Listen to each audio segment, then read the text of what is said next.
Bonjour à tous et bienvenue à l'Aisin pour cette nouvelle vidéo. Je vous propose une petite balade historique à travers cette station aujourd'hui touristique.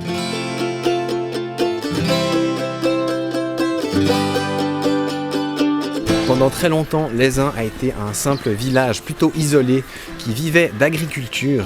Et au 19e siècle, avec l'arrivée de la tuberculose, la station, le village plutôt, s'est développé en station de cure alpine. En effet, au 19e siècle, avec l'arrivée de la révolution industrielle, l'air est devenu très pollué et beaucoup de monde venait dans les villes, il y avait beaucoup de surpopulation. Et tout ça, avec le bacille de la tuberculose, a favorisé le développement de cette maladie.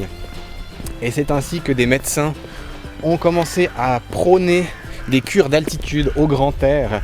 Il faut savoir que la tuberculose, qu'on appelait aussi la peste blanche, était très souvent fatale. On n'avait pas de traitement connu jusqu'à la fin du 19e siècle, plus ou moins. Et pour vous donner quelques chiffres, pour la Suisse, on parle de 12 à 15% des décès qui seraient dus à cette infection. D'ailleurs, aujourd'hui encore, la tuberculose reste la première cause de mortalité par infection au monde. Donc, dès 1880, deux médecins de Suisse romande vont étudier à Davos, où une station de cure d'altitude existe déjà. Ils emportent leur savoir ici à l'Aisin, où ils choisissent de développer une autre station. En effet, l'air y est pur, l'ensoleillement optimal, et c'est un endroit qui est abrité des vents froids. Et donc c'est ainsi que dès 1892, on construisit le premier sanatorium de la station, le Grand Hôtel.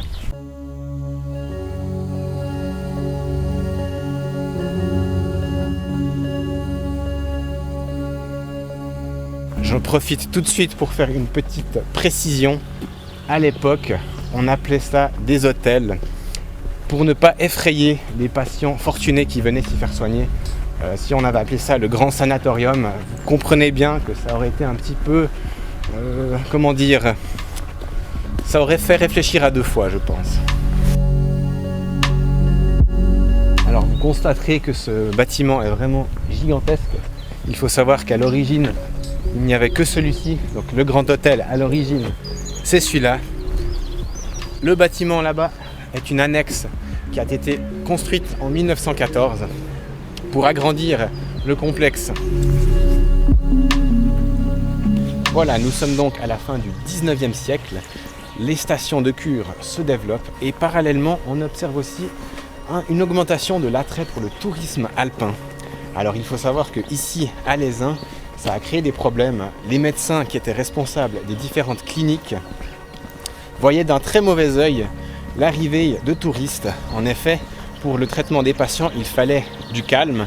Et en plus, la promiscuité de ces touristes venus pour s'amuser mettait en place une forme de tentation pour les malades qui pouvaient être tentés de sortir des structures pour aller s'amuser. Par conséquent, l'Aisin s'est développé finalement uniquement sur le plan, on va dire, sanitaire. Et ce n'est que bien plus tard qu'est apparue la vocation touristique de la station. Maintenant que le contexte est posé, nous entamons la descente à travers l'Aisin, où nous allons tenter de découvrir quelques-uns des spécimens encore observables aujourd'hui ici à l'Aisin. Déjà ici, derrière moi, vous pouvez observer le Grand Chalet. À l'origine, c'était une clinique de forme carrée qui s'appelait la pension Sylvana, et elle a été construite avec les restes des matériaux du Grand Hôtel qu'on a déjà vu. Voilà le second grand établissement de l'Aisin, l'hôtel Mont-Blanc. Comme le Grand Hôtel, il s'agissait d'une clinique de luxe, donc pour les malades fortunés. Ces bâtiments ont été construits à l'écart du vieux village pour limiter les risques de la contagion. Je me trouve ici dans les hauts de l'Aisin, au lieu dit Fédet. Et l'ensemble de ces bâtiments, en tout cas tout ce qui est des grands hôtels, était sous la responsabilité d'une société créée en 1890, sauf erreur, la société Climatérique. Celle-ci était chargée de la mise en place de différentes infrastructures nécessaires au confort des patients. On a emménagé des routes, des transports, on a effectué des captages d'eau, l'installation des égouts et on a également bâti des églises. De nombreux médecins de plaine en faisaient partie, ainsi que de futurs directeurs des sanatoriums ici à l'Aisin et des grands maîtres hôteliers de la région. Par ces différentes personnalités, la société climatérique était donc en charge des hôtels les plus somptueux ici pour les patients fortunés. Je suis en ce moment à côté de l'un d'eux, lequel a malheureusement disparu suite à un incendie, sauf erreur. Il a été ensuite démoli pour faire place aujourd'hui à l'hôtel central. C'est à cet endroit que se trouvait l'hôtel du Chamossaire, la clinique, à ne pas confondre avec la résidence des Chamossaires, ici derrière, laquelle n'a historiquement rien à voir avec le bâtiment. Celui-ci tirait d'ailleurs son nom de la montagne qui lui fait face. L'actuelle résidence du Chamossaire n'existait pas à l'époque, il n'y avait d'ailleurs rien du tout à cet emplacement. Et maintenant, nous approchons du dernier grand établissement de la société climatérique. Il s'agit de l'ancien hôtel anglais qu'on appelle aujourd'hui le Belvédère.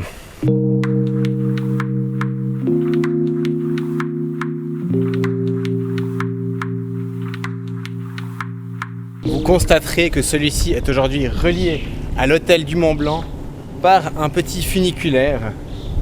En effet, les deux établissements fonctionnent ensemble. Ils ont été repris par une école internationale. La construction de cet hôtel remonte à 1907 et c'est donc à peu près au début du XXe siècle qu'un autre médecin est venu s'implanter ici à Médecins, un véritable pionnier du traitement de la tuberculose, Auguste Rollier. Le docteur Rollier était chirurgien, mais il a très vite observé que les opérations effectuées causaient souvent plus de tort que de bien aux patients. Et il était convaincu que la tuberculose était en fait une infection bien plus profonde. Dès lors, il a recommandé l'exposition au soleil pour profiter des bienfaits de ces rayons. Il a donc complètement abandonné la chirurgie pour se consacrer à ce qu'on appelle l'héliothérapie, la thérapie par le soleil. Dès le début du XXe siècle, il a ouvert sa première clinique qu'on appelait le Chalet et qui était destinée aux enfants. D'autres innovations nous viennent de lui. Il a notamment observé que l'inactivité des patients était néfaste pour eux. Et dès lors, il s'est vraiment impliqué pour pouvoir offrir aux malades une occupation. Et il a carrément envisagé la construction d'un sanatorium spécialement dédié à une activité qu'on appelle la clinique manufacture. Et c'est celle qu'on peut encore observer ici, derrière moi.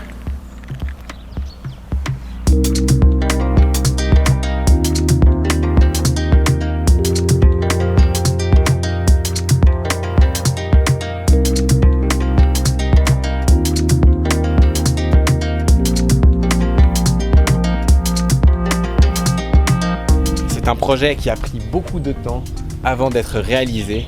Le début des travaux remonte à 1914, mais pendant très longtemps, le chantier en est resté au stade des fondations.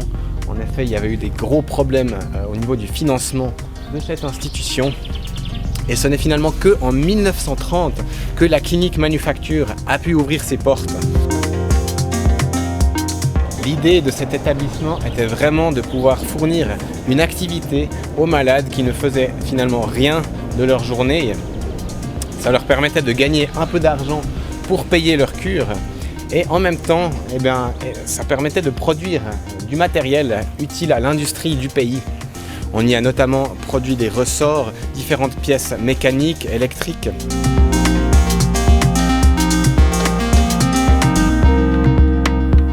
On y a fait des travaux de reliure, de cartonnage. Des pantoufles ont été confectionnées ici et les femmes s'occupaient spécialement des travaux en lien avec le tissu, la broderie. Et naturellement, toutes ces activités permettaient aux patients de favoriser leur réinsertion une fois guéris. On imagine que s'ils étaient occupés pendant leur cure, ils avaient moins de peine à retrouver du travail par la suite. Auguste Rollier aura été responsable de 18 sanatoriums ici à l'Aisin. On en verra d'autres un peu plus loin. et il jouissait d'une renommée internationale. Je vous l'ai dit, il a vraiment été un pionnier dans le traitement de la tuberculose par son héliothérapie. Il faut savoir d'ailleurs que les établissements du docteur Rollier se sont plutôt installés sur les bas du village, à peu près au niveau du vieux village, contrairement au sanatorium de la Société Climatérique qui sont en haut, au Fédet, comme je l'ai déjà indiqué avant. Nous arrivons ici vers d'autres sanatoriums, d'autres cliniques de moindre envergure, lesquels ont toutefois joué leur rôle dans le traitement de la tuberculose à l'époque, jusque dans les années 40-50. Selon mes recherches, ce grand bâtiment aurait été un sanatorium pour les enfants. Difficile de le confirmer, je n'ai pas de source précise par rapport à ça, mais j'ai des photos d'époque qui ressemblent à ce bâtiment. Je vous ai déjà parlé des tensions qui existaient entre les médecins et les personnes favorables au développement du tourisme. Eh bien, il faut savoir qu'au début du XXe siècle, les uns avaient très mauvaise réputation. On voyait cette station comme une station propice à la contagion, raison pour laquelle aussi la station s'est finalement concentrée sur le traitement de la tuberculose au lieu du tourisme, au contraire d'autres stations ici dans la région et dans les Alpes de façon générale. Petite anecdote d'ailleurs, on surnommait Lézin la cité douloureuse ou la Mecque de la tuberculose. C'est vous dire un peu comment cet endroit était vu à l'époque. Je vous ai parlé de la Société Climatérique de Auguste Rollier. Il y avait encore une troisième instance ici à Lézin, spécialisée dans le traitement de la tuberculose, la Société de l'Asile. Celle-ci a été fondée en 1894 et avait pour vocation d'offrir le traitement de la tuberculose aux gens un peu plus démunis. Et elle a donc inauguré le sanatorium populaire, le bâtiment qui se trouve ici derrière moi. Grâce à cette société, différentes approches sont possibles en lien avec le traitement de la tuberculose. Le dépistage de la maladie est plus facile. On peut organiser la prise en charge des familles, l'éloignement des proches. Pas mal de choses qui font finalement penser à la crise sanitaire actuelle. Et on a aussi pu mettre en place des préventoriums destinés à la prévention de la maladie chez les enfants. Ce beau bâtiment a été construit en 1902, soit 8 ans après la fondation de la Société de l'Asile. Naturellement, comme la plupart des sanatoriums et cliniques de Lézin, ce bâtiment a été transformé et réhabilité pour d'autres occupations.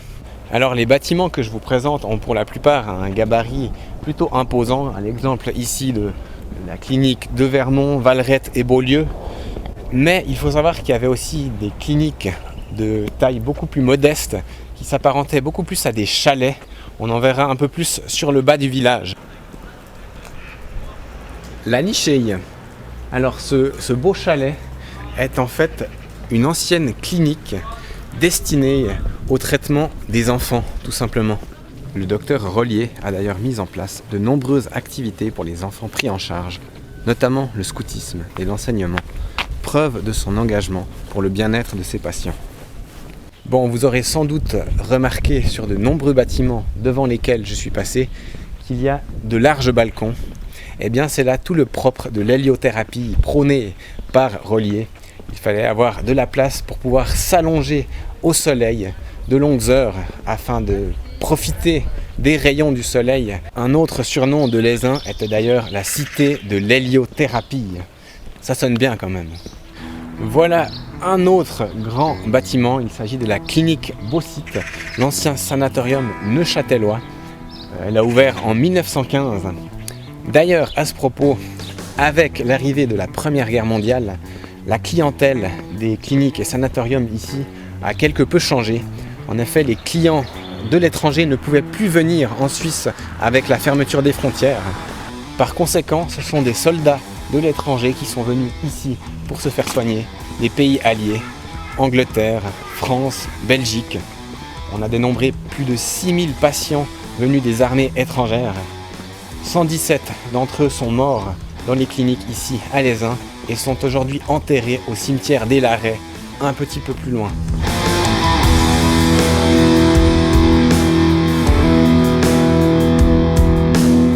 Entre 1920 et 1930, d'autres sanatoriums cliniques sont construits. On dénombre alors pour la société climatérique et la société de l'asile près de 600 lits chacune, alors que Auguste Rollier s'est forgé un véritable empire avec 1200 lits disponibles ici à l'Aisin. Et voici maintenant la clinique Miremont, construite en 1913, destinée aux adultes. Cette clinique n'a de nos jours pas perdu sa vocation médicale, puisqu'elle est encore un établissement important dans la région à ce niveau. Naturellement, des modifications architecturales ont été apportées à l'édifice. Et juste à côté de cette grande clinique, nous retrouvons aussi une petite clinique ici, la clinique Les Buis, qui était, elle, destinée aux enfants. Ce grand bâtiment était la clinique des Frênes, premier établissement construit entièrement par Auguste Rollier en 1909.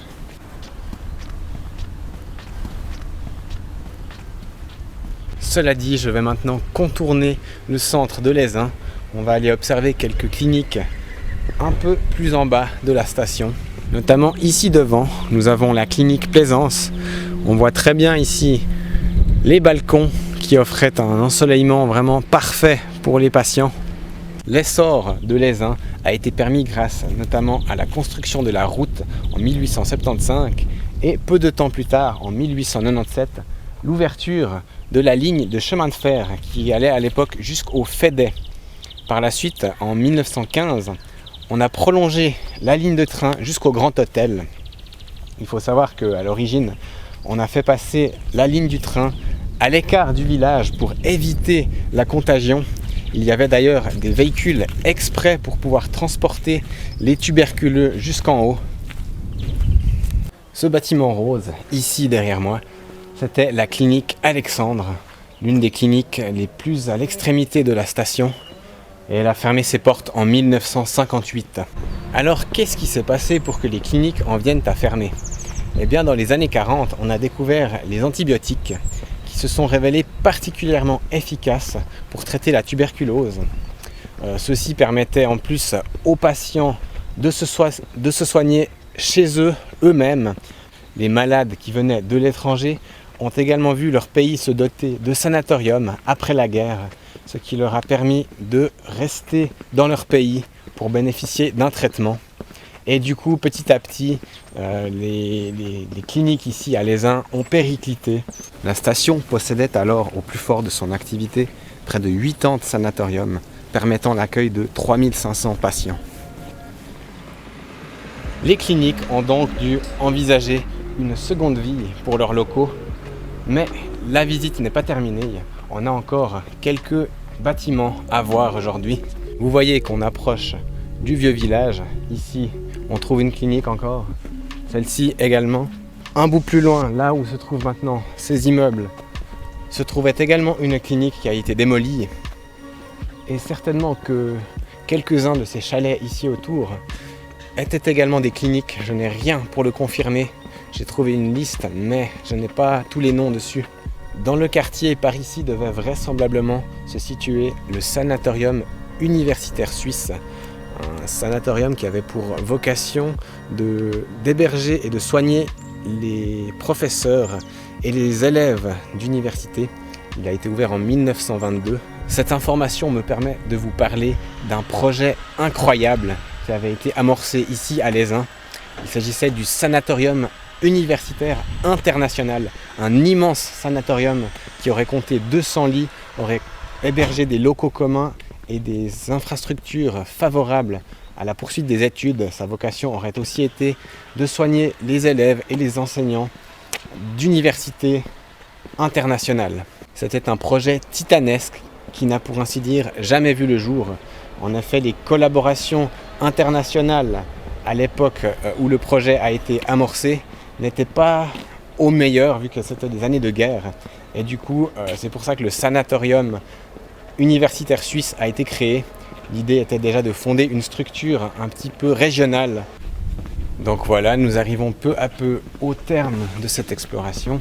Je suis ici dans le vieux village de l'Aisin, le cœur historique, on peut dire ça comme ça. Il y a plein de petits chalets, de petites maisons vraiment sympathiques.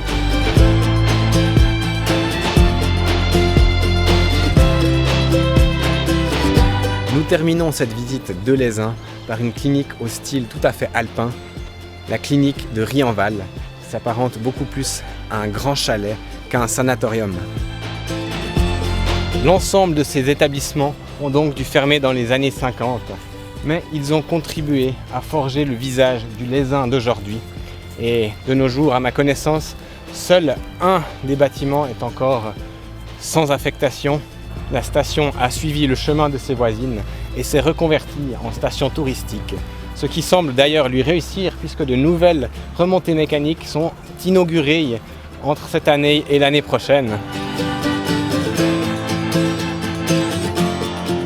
Il y aurait encore beaucoup de choses à dire, beaucoup de bâtiments à voir, mais on ne peut pas tous les faire. Je ne les ai d'ailleurs pas tous non plus dans mon registre.